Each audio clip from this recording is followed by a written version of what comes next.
Yes, the recording has started. Thank It is you. starts, sir. Yeah, thank you. So as all of you can see, uh, it's called bidding and auction design. Now, the idea is auctions are as old as human. It dates back to Greek and Roman civilization, where they used to auction slaves. So the healthiest slave fetches the highest price and so on. And you can find those, what I can call examples or anecdotes in classic novels and some old English movies. Anyway, when it comes to the formal analysis, it is not very good, hardly 50, 60 years old, not more than that. This is 50, 60 years is a lot of time, I understand, but economics as a discipline has started, say, from 1776 formally. So in that range, it is pretty new. And the person for to whom we can actually be grateful is Professor William Vickrey. Now, this part, why this auctions, bidding, this just comes after the lectures on pricing, because it is nothing but again something to do with. In fact, the final price that one pays. And this final price which is being paid comes or is realized through what we call competitive bidding. So far, when pricing was concerned, we have only looked at the pricing strategies of the firms. Here also there will be certain strategies of the seller. But here in this analysis, when we talk about auction, the focus will be more on the consumers or the people who buy. In fact, all of us knowingly, unknowingly participate in auctions, online and offline.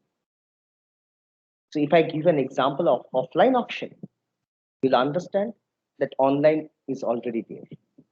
Take for example, you go to a supermarket to purchase something kept on the shelf. Okay, you go there every day. Now the price changes over time.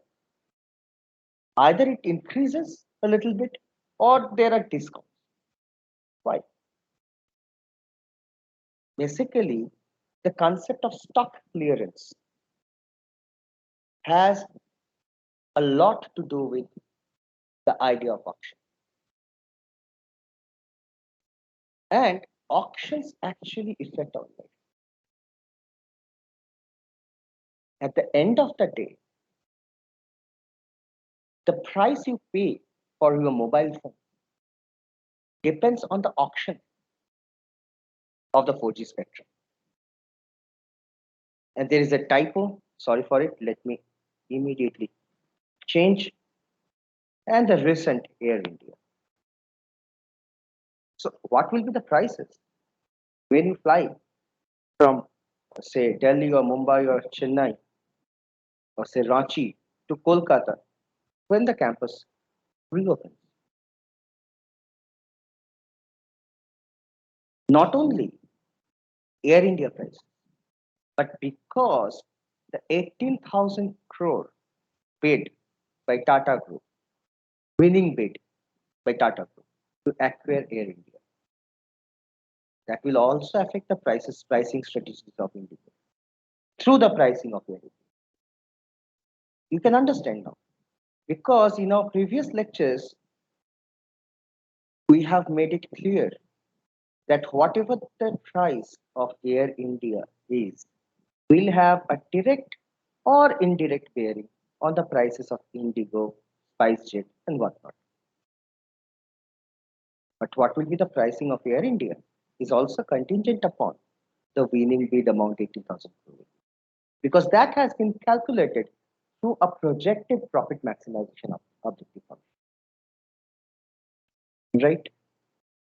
Now, auctions has three very important features. And I will briefly spend a minute or two to explain the terminologies used. The first thing is existence of asymmetric information between seller and bidders, and as well as the asymmetric information within the bidders. What is asymmetric information? The set of information which is available to you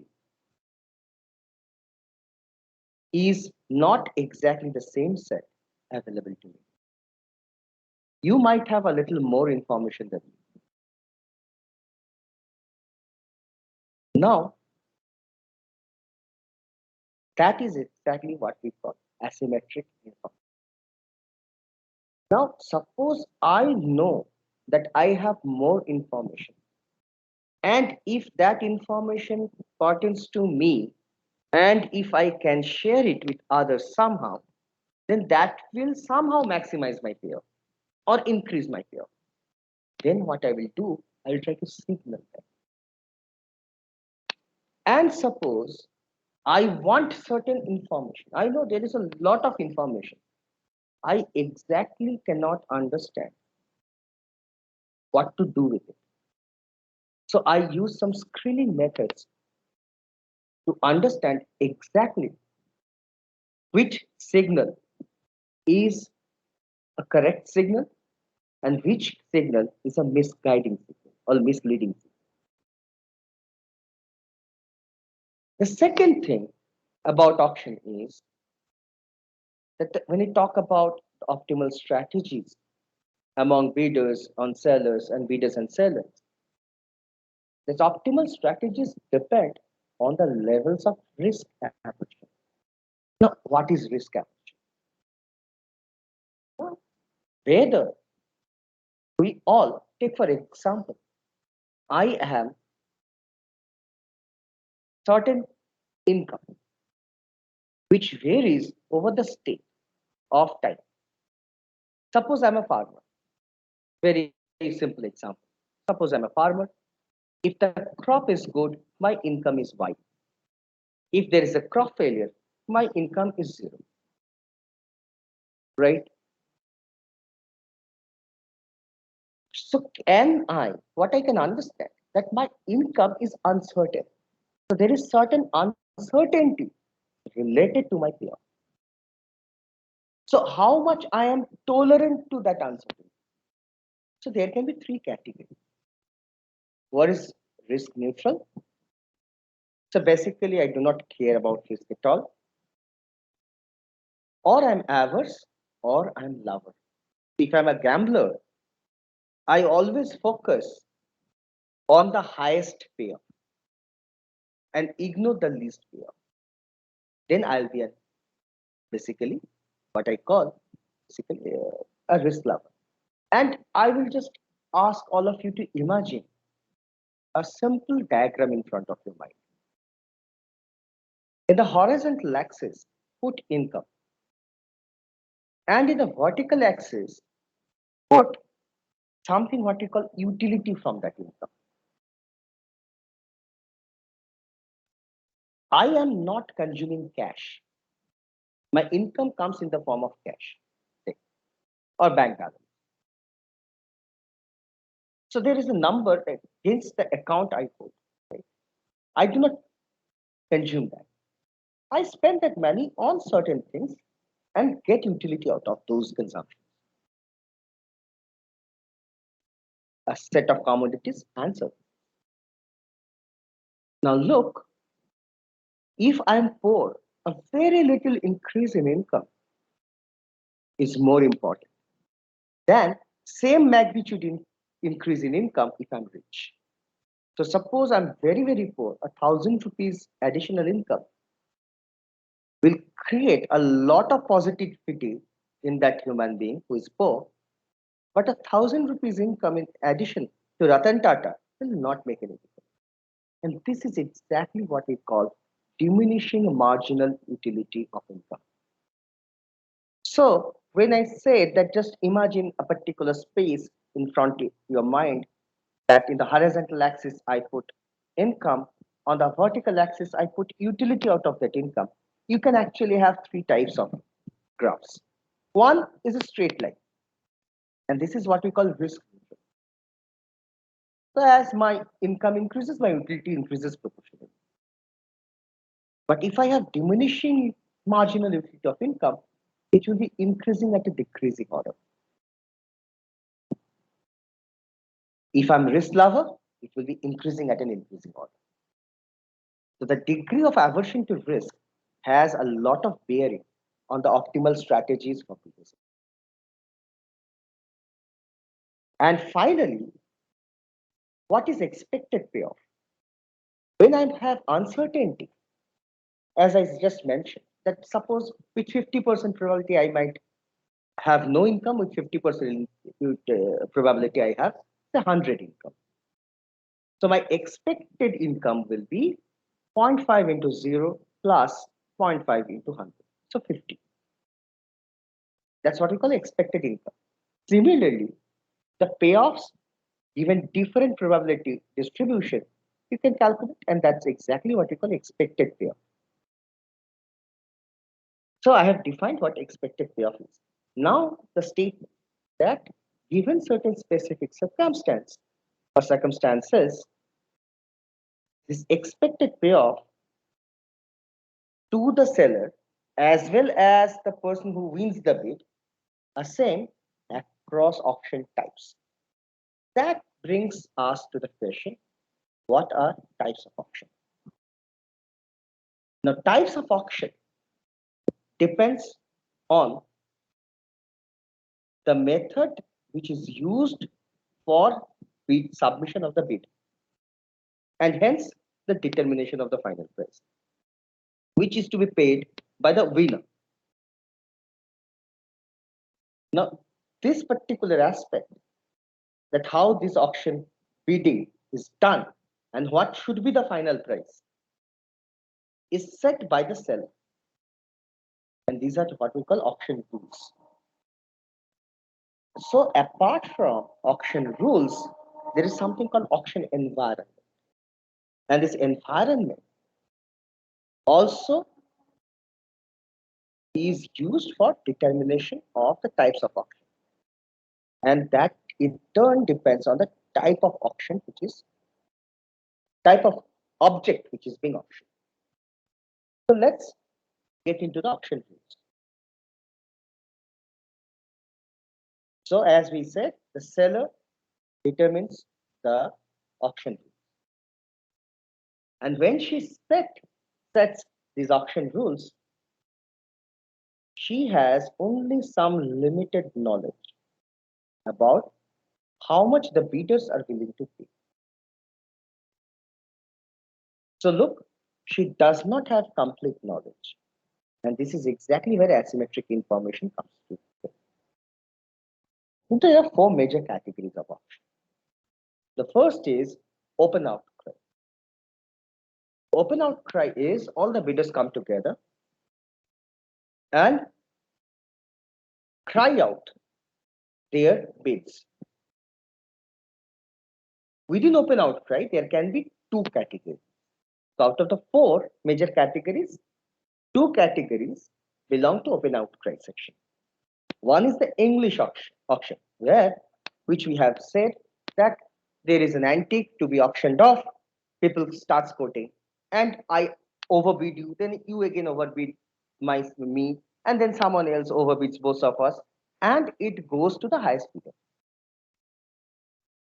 So it is an ascending, starts with low price and keeps on increasing. The second category of open outcry is the Dutch or the descending. Here basically the seller starts with a very high price.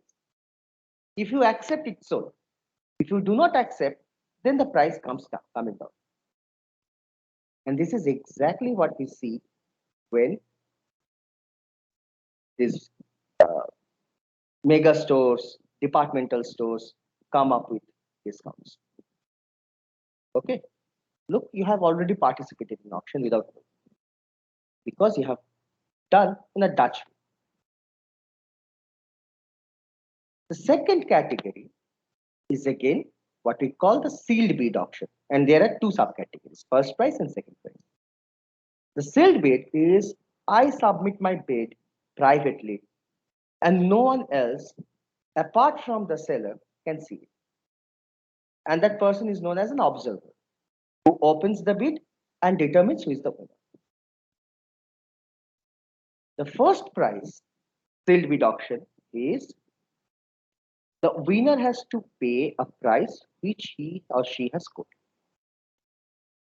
Suppose everyone has quoted a price, then it is auctioned off to the one who has quoted the highest price, and this winner is to pay the price he has quoted. The second prize, sale bid auction, which is also known as the Vikray auction, is the same thing, but the winner has to pay the second highest price, the price quoted by the second highest bidder, which is called second prize sale bid auction. Okay. Now, let's think about now. These are the auction rules. Now we come to auction environment. Now, auction environment, there is basically two major distinctions: whether it's a common value object or it's a private value object. What is a common value object? Or what we also call objective value auction. The value of the thing which is being, or the object which is being auctioned off, is common to everyone. Take for example the 4G spectrum. Everyone knows the value, though everyone has some imprecise estimate of it. No one knows the exact value. So take for example, when this Krishna Godavari basin was auctioned off, oil exploration, everyone had an inkling that, okay, this should be the reserve, without knowing exact estimate of the oil reserve.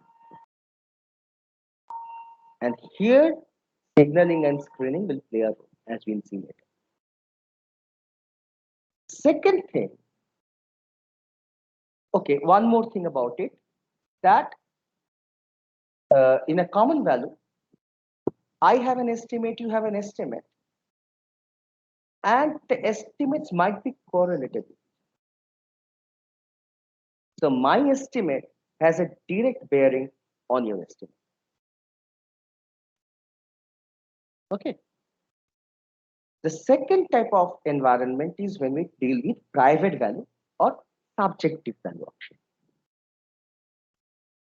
Here, everyone has an individual value attached to that object. So the example is, suppose a gown worn by Princess Diana or Diana, whatever. It might have a very high value for someone and might be completely valueless to you. An antique piece. Okay. Now I know what value I attach to that particular object, but I do not know what you have attached. So information plays the most critical role in this bidding strategy. Because from a seller's point of view as well, look, what will he try to identify? Two things. One, what are the true values people attach to an object? Two, what is the highest value? And hence, I can exact the best price for the thing I want to sell off. So when you basically put the picture of your old scooter in OLX, you are actually participating in an auction. Now, there is something which is a caveat to auction. And this is what we call a winner's curse. Now, before telling you what is a winner's curse, let me try to give an example. Suppose there is a particular company called TargetCo, which you want to acquire. You believe that the present value of this company is around $5 billion, but if you acquire it under your management, it will become $7.5 billion. So what you can bid is somewhere between 5 billion and 7.5 billion. That will make you profitable. Because if you think it's uh, not less than $5 billion, then you will not put a bid of less than $5 billion, because then the present management will not sell at $5 billion. Right? So if the present value of TargetCo is more than your bid, then they will not sell it off to you. So suppose you bid an amount B, small b, and you expect what? The current worth is B by 2. And if your bid gets accepted under your management, you will have 50% more. So it's 0.75. 0.75B is still less than B. So basically, the winner pays something which is close to the least value. So basically, you have to when you have to set a bid and you want to win it, the winner actually plays a bid which is which will give him a value in return which is very less different from the actual value of the bid. So the seller will exact or try to siphon off as much as possible from the bidder. And a very common experiment, classroom experiment, is there is a transparent jar full with coins. Okay. And it is being auctioned off, and people and the person who is running this experiment will say the students that okay, just think how much value of this jar is, and the jar will go, the jar full with coins will go to the person who gives the highest bid. In general, it has been seen people actually bid more than the value. Okay, and this is what we call a winner's curse. Now, now we come to what we call bidding strategy. Now, what is the English auction? Open outcry, ascending. So the highest bidder gets it. Suppose you value the thing to be auctioned off is fee. This is your private valuation attached to that uh, item. And the rival means who is closest to you, bids are in an open outcry, right? So you can observe each other. Now, if the value you attach is less than R, then there is no reason for you to bid. If the value you attach is greater than R, then you add a small amount. Say particularly what is the suppose the auction rules will specify how much you can increase the bid to overbid the opponent. So there is always a particular unit. Say that is 1 cent. So you just add 1 cent to R. So R plus 1. And you give your bid. So you win, but you pay. And suppose you win, your rival bid is R, and you add 1 cent to it. So you pay a little more than R, and your effective profit is V minus R, right? Because this is the value you attach. You have paid 1 cent more than R. So, and suppose we have rounded off because 1 cent is a minor amount. So effectively your profit is V minus R.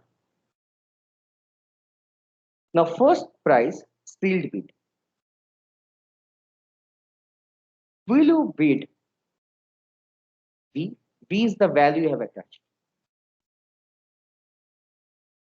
Now if you bid and your bid comes out to be the highest,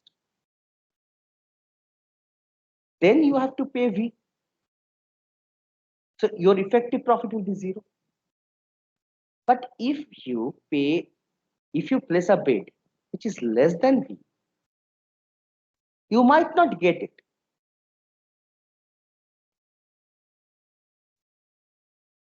But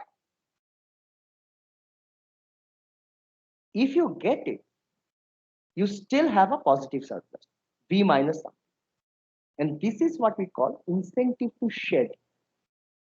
Even if value the good at V, you place a bid which is lower than, and this is what we call shed.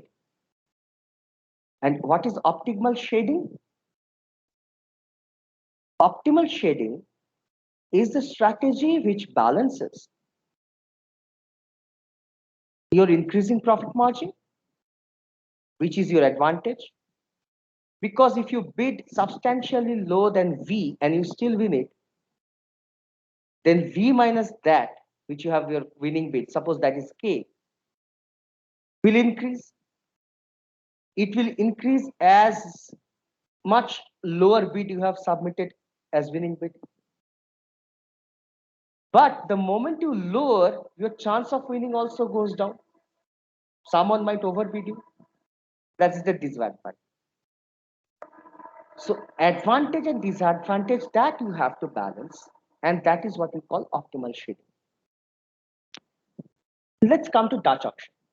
What is Dutch auction? Open outcry, but dissenting. If the auctioneer quotes a price which is greater than B, he will not bid. If there is a particular taker at that price, that thing will be sold of that person. You have nothing to lose because the thing was sold to a particular person, a rival of yours, who has a higher valuation. You will not be able to afford. You will not spend that much money. They have nothing to lose, nothing to gain. But suppose there is no one at that price, and the auctioneer, what he does, drops the price. And suppose he comes to a value V. He quotes a price V.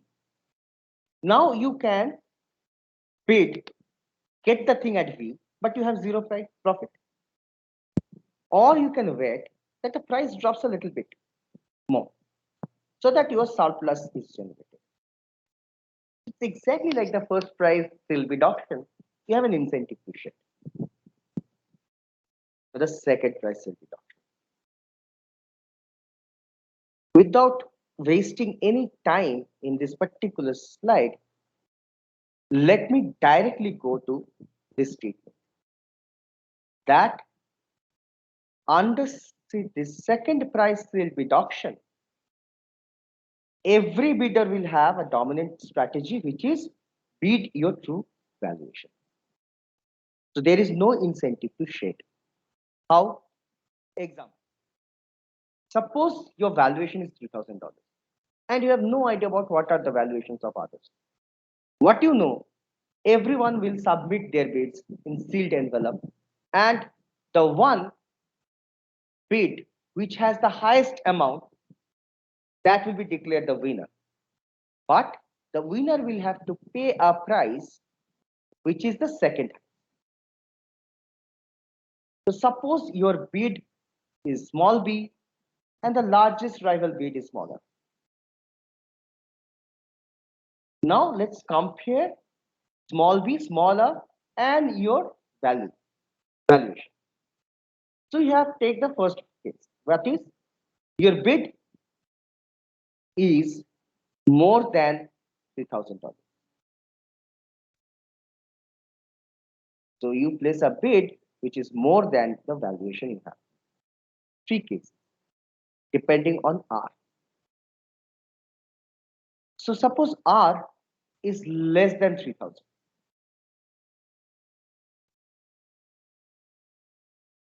The rival bid is less than 3000. You have placed a bid which is more than 3000, but R is less than 3000. So you win and you pay R. What is your profit? 3000 minus R. Valuation minus what you pay. So if that is the case, there is no reason for you to place a bid which is more than 3000. Right? Now, second case. The rival bid R is less than yours, but it is more than 3000.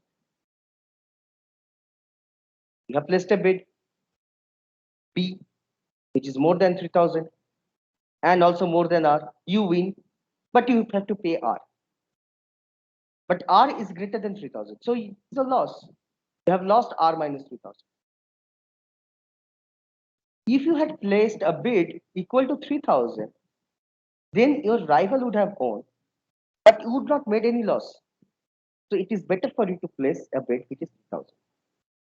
Finally, your rival bid is more than your bid. You do not win. But the same would have happened if you have placed B equal to 3000. So now look, in all these three cases, you can see it is better for you to place a bid which is equal to 3000, which is your valuation. Now, second case, you have placed a bid less than 3000, right? There's are two cases. You can place a bid which is more than 3000, place a bid which is less than 3000. Again, there will be three cases. Suppose rival bid is less than your bid. You win, you pay R. Your gain 3000 minus R would not have made a difference if you had placed a bid equal to 3000. B less than R, you lose. But R suppose is less than 3000. So if you had made a bid for 3000, you would have won and made a profit of 3000 minus R. So it was better for you if you had placed a bid equal to 3000. Now R is more than 3000.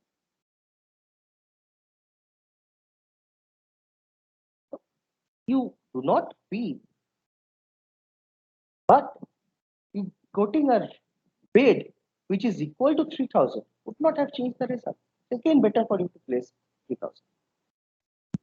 So look, with all these three sub cases for the two case, the two possibilities be your bid more than 3000, which is B more than your valuation, or bid less than your valuation are the three sub cases, as compared to your rival, shows that in all the cases, it is best for you to place a bid which is equivalent or equal to your valuation.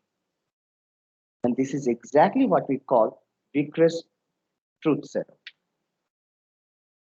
So, in a second price sale bid auction, reveals the actual value each bidder attaches to that object.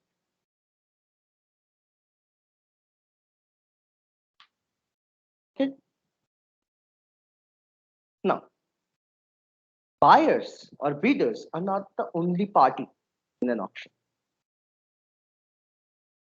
You have a seller who sets the rules, and seller will also try to maximize her profit. Now, a seller might think whichever process I might implement, whichever rule I might set, English, Dutch, first price, second price, sell bid, whichever, out of the four, whichever type I might set the rule, I might not get a price equivalent to the value I, the seller, attached to the object. But to counter this problem, all the sellers in general, keep a reservation price. So, what is a reservation price? I have a right to withdraw the object from auction if there is no winning bid matching to my reservation price. And as you can see, that was exactly done by Government of India regarding the auction of Air India. For the last years, all these years, they could not get the reservation price, and that is why Air India continued with the Indian government. Okay, only now this particular uh, time, the reservation price has been crossed, and the Tata group would place a bid which is highest among all the bidders, and they have won the bid. Right now,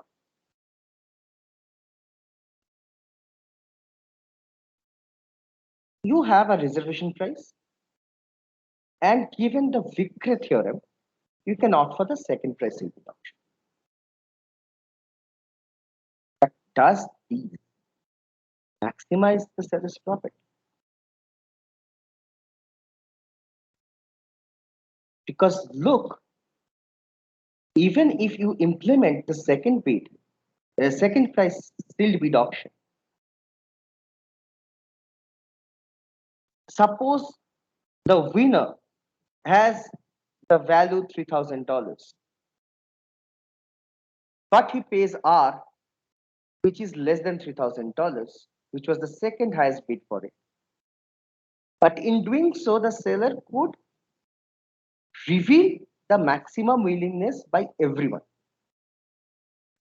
And suppose the reservation price was 2,000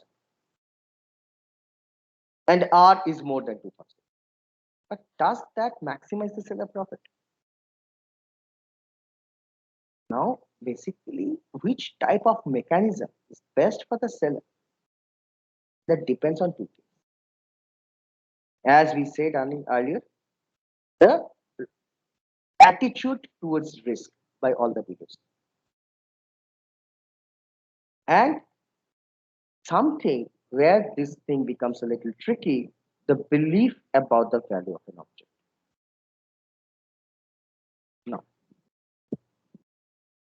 Now, as I said, the risk neutral people. The risk neutral people are indifferent to the uncertainty. They only care about the expected monetary value. Now, if I talk about independent estimates, what is independence? That one bidder is not influenced by the estimates of the other bidder.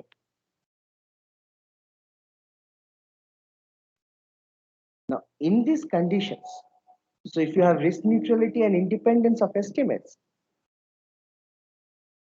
the average revenue will remain the same across all the four rules of auction. Okay. And this is what we call the revenue equivalence.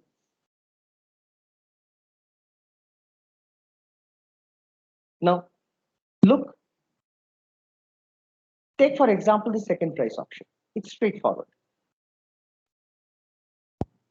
The winner is the bidder with the highest valuation, which is true, but pays a price equivalent to the second highest bidder. English auction, same. But he gets, say, a cent. Remember, we said suppose the minimum amount which is being allowed by the seller to over trump the opponent bidder. So if it's very minor, then again that 1 cent will not make it's almost the second highest bid. And you can look by logically, you can have the same things for the Dutch and the first price. Now, what's the intuition? The intuition is in all these four categories or types of options. If there is no risk aversion, what is risk aversion? That a person or a bidder is averse to any uncertainty. If that is not present, then the highest valuation, the bidder who gives the highest valuation wins and on an average pays a price which is equal to the second highest valuation. Now, this is the theory part. Now, we do have certain evidence. One is experimental evidence. That's classroom experiment or any experiments done on a societal scale, social experiment. When you do these experiments, in general, what have been found at Dutch auction, which is open outcry descending, this price fetches a price lower than the first price sale bid auction. So if I'm a seller and if I want to have evidence, then this experimental evidence shows that it's better for me to choose the first price sale bid rule over the Dutch auction. And there is a little bit of overbidding in second price. Why? Look, though we have said that suppose R is less than 3000 and you have placed a bid which is more than 3000, you win, you pay, your profit is 3000. You would have made the same payoff by quoting bid equal to 3000. This is theory. But in experiment, people tend to bid a little bit more than 3000, believing that others will not match. And hence, I will have that profit. So overbidding is there in second place. Now, field or internet online auction evidence. Now, the problem is exactly opposite to Dutch, the experimental evidence. Dutch prices are 30% higher than first price auction. And revenue equivalence not found. So these are the domains which I guess Professor Dev will shed more light when he takes over. Now, let's come back to this idea of risk aversion. And we continue with our assumption that my estimate or my belief, my guess is not correlated with yours. What is a risk averse bidder? The bidder is more concerned about losses, which is I underbid, I lose the object, than the cost which is associated to the bid he places close to the true valuation. So if I'm risk averse, let's think about a Dutch auction. The price follows. The moment the price nears V or touches V, my valuation, I know I can wait, I can shade a little bit. But if I'm risk averse, then I'll not wait. So with risk averse bidders, there will be lesser shading.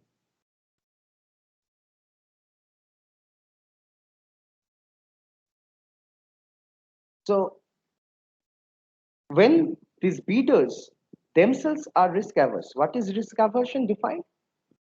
That if I'm a risk averse bidder, then I will try to get the object, even if the price I have to pay is close to my valuation, and hence my net profit is very, very low or maybe zero.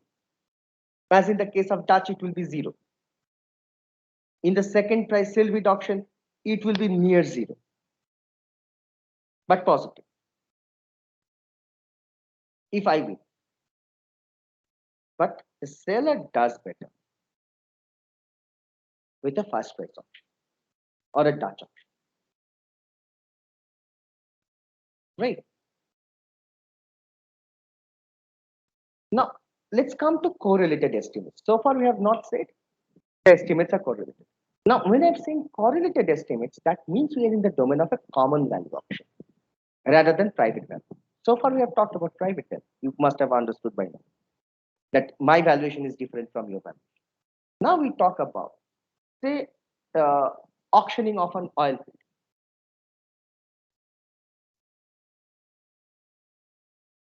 Now, you are also concerned about the estimates your rivals have. Whether the estimates are very similar to those of rival, this is what we call positively correlated. Now, it might also be that uh, my estimates are quite different from that of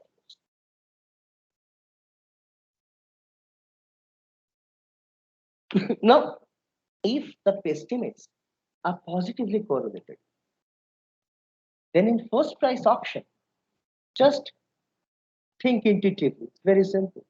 That if my estimate of the common value object is directly correlated to your estimate,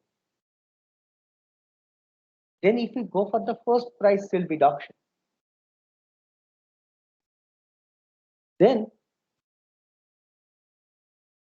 if the estimates are correlated positively, the shading will be higher.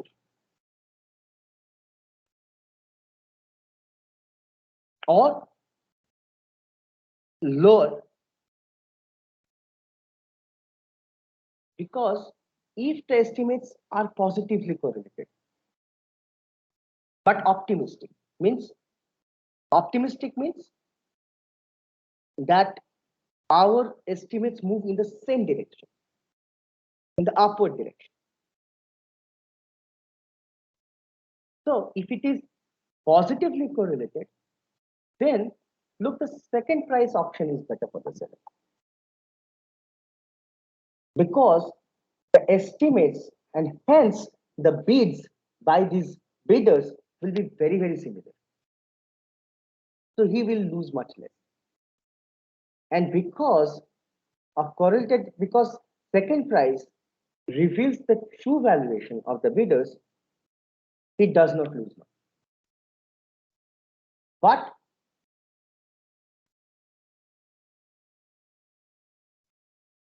these estimates of the same thing are positively but pessimistically correlated. Means both of us think that the value is actually low. We'll not get much gas or oil from that field. Then both will place very, very low bids. Then first price auction is actually not a good option, because all of them will place a bid much lower than the true value of that.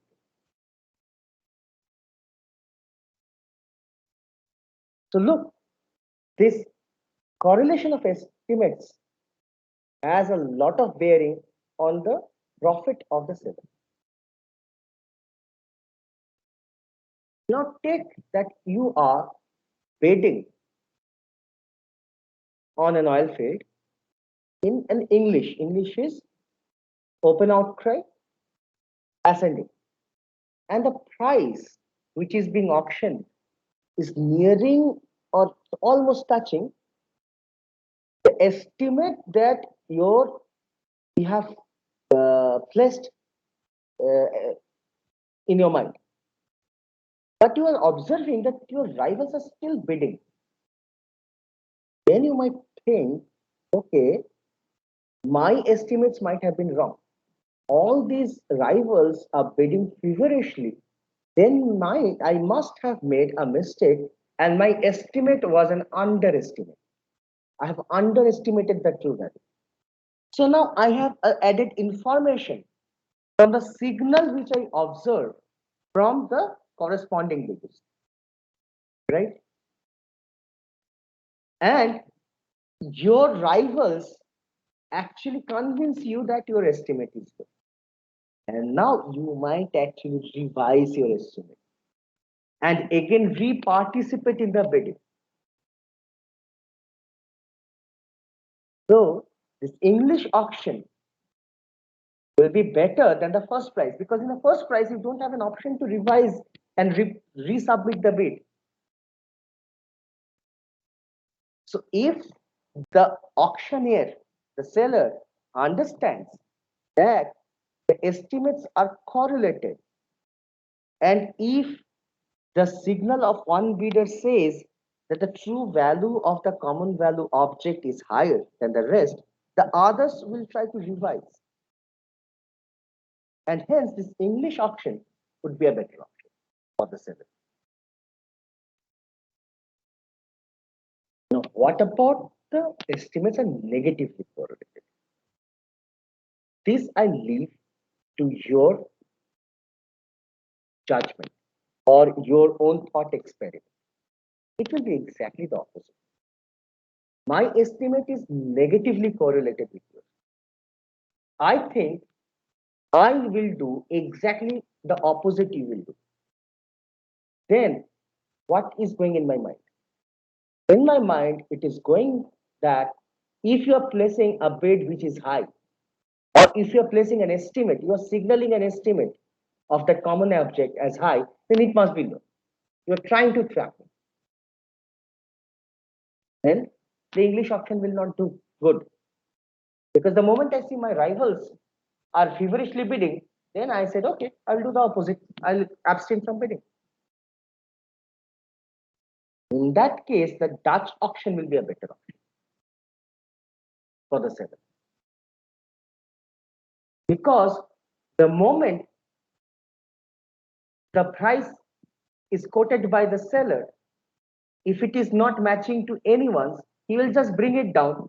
Someone it will match, he will quote for it. So in that case, the seller can maximize it. Now, there are certain extensions to the theories that we have broadly discussed. One extension is sometimes it is observed that auctioning a group of objects together is better for the seller than selling it differently. So particularly, and it's also sometimes the bidder, also the value of a package of things is more than the sum of if all these individual things are auctioned individually. And classic example is a land. If there is a big piece of land and you are auctioning it among probable developers, the developers will prefer the entire land rather than the small plot. There is one more extension in a different dimension altogether. There's a collusion among bidders. And this we see a lot. There is a one large bid followed by very small bids. Then what happens? Particularly in case of second price auction, the bidders might call you and say, okay, let's buy it cheap. Keep 3, 4 bids which are very, very small, maybe a little above the reservation price, and put a bid very large. The winner will be that large bid, but he has to pay this very small price, which is the second bid. And if it's a sealed bid, to protect the cheater's identity. But I'm not trying to confuse you more, but this is basically what I'm talking about, a collusive behavior among people. But this in turn is might be vulnerable because it is one winner who pays the price of his nearest rival. Why should the rival put a bid which is very, very small and make the other person, the winner, have that much surplus? So if there is a surplus, there has to be a distribution rule of that surplus. That is the topic for negotiation and bargaining. Okay. And that we'll do a few lectures later. There is another thing which we call shilling. Shilling. Basically, the seller himself puts false bidder who basically jacks up the price. In an English auction, there is a bidder who is actually not an actual bidder, but he's actually working on behalf of the seller, trying to push the estimate of that item. And there is something which has legal implication called information disclosure. If the private information is the seller, then it is better for him to reveal, because then that will correct all the estimates of all the bidders. Okay, because even if it's a positive information, we understand that will put the estimates on a higher note. But even if it's a negative information, that is also or should be disclosed, not because of legality, but because of the seller's own profit. Because if there is something negative about it, then through correlated estimates, you can understand the final bid might be much lower. Okay, exactly 6 o'clock and we stop. And this is your brief introduction to auctions and bidding. And Professor, they will pick up from here and have a couple of lectures on this topic. So please go ahead if you have questions or anything, any doubt or anything, any observation. Please share.